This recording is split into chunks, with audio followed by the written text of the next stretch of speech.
ایک یونیورسٹی کی ریسرچ کے مطابق انسان کے پاس وقت اور خوشی صرف بچپن میں ہوتی ہے۔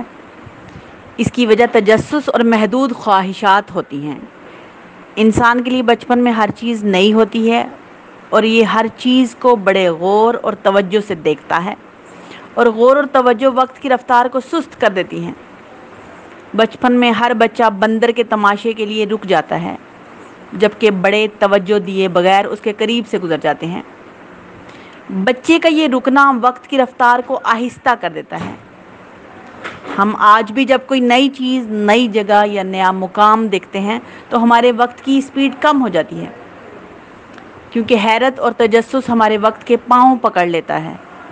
اسی طرح نئے جوتے، نئے کپڑے اور مٹھائی کا ڈبہ بچے کی زندگی کی سب سے بڑی خواہش ہوتی ہے، اور جب یہ خواہش پوری ہوتی ہے تو اس کا دل خوشی سے لبریز ہو جاتا ہے۔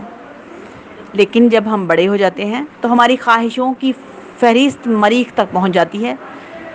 چنانچہ جب بھی ہم اپنی زندگی میں حیرت اور تجسس کا عنصر لے آئیں اور اپنی خواہشوں کو چھوٹے چھوٹے ٹکڑوں میں تقسیم کر لیں اور ہر خواہش کو روزانہ پورا کریں، تو ہمارا دن آج بھی مہینے جتنا لمبا اور ہمارا دل خوشیوں سے بھر سکتا ہے۔